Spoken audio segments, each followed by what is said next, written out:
We're entering a period of fantastic change, which is getting faster all the time. And we have two challenges here. Two challenges, one after the other. The first is to open our minds, start taking responsibility back, and remove this edifice of control and suppression of information, which will allow the full flow of knowledge of who we are to flood into the public arena. Once people start to realize who they really are and the nature of life, then we can go into stage two, which is the incredible consciousness shift that is going to happen, and is happening for many people already, but can happen for everybody if we open up to the knowledge of what's going on. And to do that, the edifice of suppression has to go. And what I see so often in the kind of what we call the New Age movement is they're focusing on the second bit and they're in denial about the first. And the second is not going to happen for many people unless we remove the edifice of suppression, because most people are going to think, what the heck's going on? And they're going to go through this great change in a complete fog of what's happening. Fear, oh my goodness me, what's happening? Two things to do here. One is to start focusing on how the world's controlled, identifying it, removing it. Secondly, then we can concentrate unhindered on the transformation spiritually that is unfolding to the year 2012 and beyond. We have a situation where the idea has been to turn us into left brain prisoners. Even conventional science accepts that the left brain is where we get intellect, logic, physical worldview.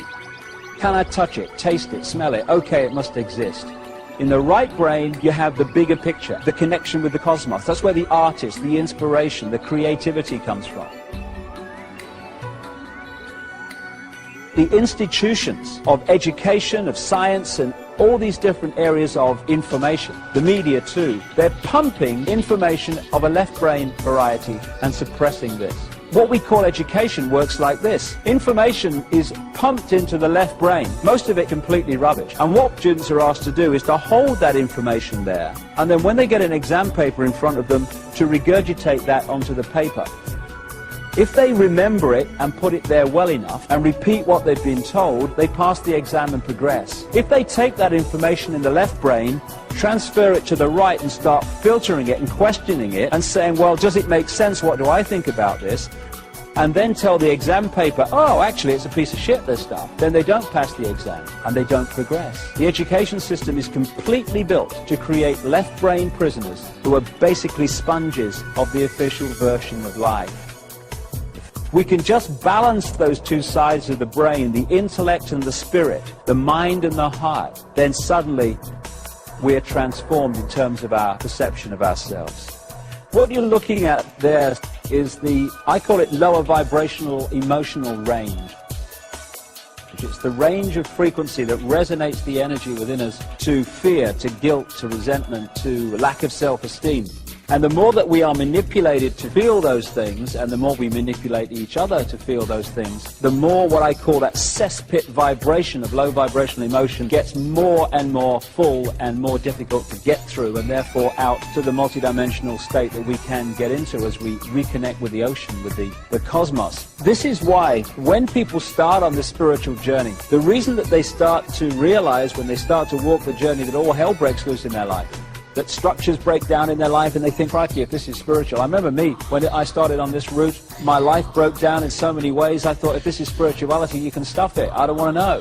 Why does it happen to people? Because when you put out your intent, this is what I want to achieve, that intent energy will always draw towards us what we need to achieve that intent. So if we're going to reconnect with the cosmos, then that intent will draw to us the experiences necessary to achieve that. What we need to do to achieve that connection is to clear out that cesspit level of low vibrational emotion. And so we draw into our lives people, experiences, what have you, that make sure that we can no longer do that, that this has to come out and be processed, and we have to clean out all this emotional debris that's disconnecting us from who we really are. If we're prepared to walk this journey, take a step back and realize that it's actually an experience that is going to set us free rather than a really negative, bad thing that is something to do with the fact that we're not good people. Must have been something terrible in a previous life. I hear that all the time. These challenges are to help set us free by cleaning this out. It's important we understand that. And I find that there are so many people in what's called the New Age who are still operating on a fraction of who they are because they're not prepared to do what is necessary and take the challenges. And we all have this stuff within us to remove and process. When you do, that's when you can start talking about freedom. People talk about a soul. For me, what we call soul, the highest expression of ourselves, is pure love. I don't care who you are, what your background is, what you've done. I don't care if you're Henry Kissinger or George Bush or David Rockefeller or the Queen of England or any of these guys that have been manipulating the world and still are. At that level of yourself, you're pure love. Everyone is. But we can become disconnected from that level and manifest in that disconnection anything but pure love. But that's what we all are, all of us.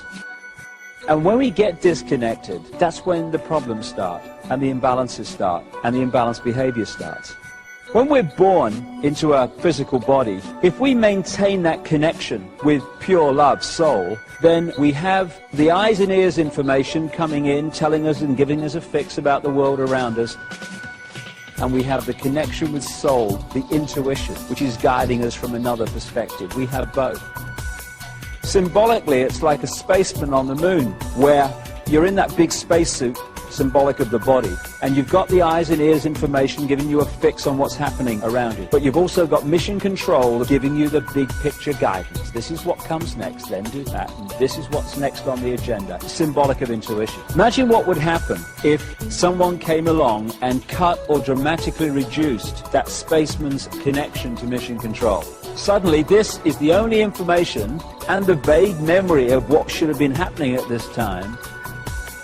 And that spaceman's behavior would dramatically change within seconds and minutes compared with what it would have been had mission control stayed in big picture contact. And that symbolically is what happens to us when we come into this world. When we're born, the conditioning starts, the programming starts to disconnect us from mission control, soul. So the eggshells start. We start to be conditioned to see ourselves as either just a physical body or subjected to some god and what have you. The programming gets started from the moment we become conscious.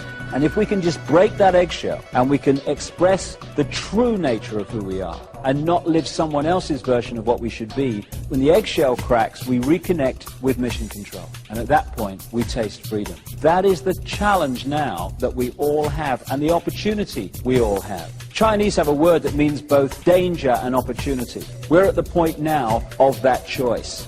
Because that's what life is. It's a choice and learning from the consequences of the choice and making different choices and learning from the consequences of them. That's what evolution is. And we're at a point now where we can make incredible leaps as this 26,000-year cycle comes to an end.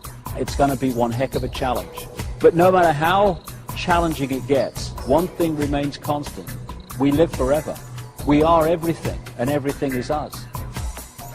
Whatever we're experiencing in this moment, it's just an experience. We live forever. We are genius. We've forgotten we're genius. And that's why a few people run the world. We can think hate, we can think love. We can create a world dominated by hate and fear, or we can create a world dominated by love, compassion. And we all have the opportunity to do that. When we heal ourselves, we heal the world. When we change ourselves, we change the world. When we love ourselves, we love the world. And when we love the world, it manifests in a very different form to the one I've been talking about over these thousands of years of manipulation. Freedom is upon us. Time to grasp it.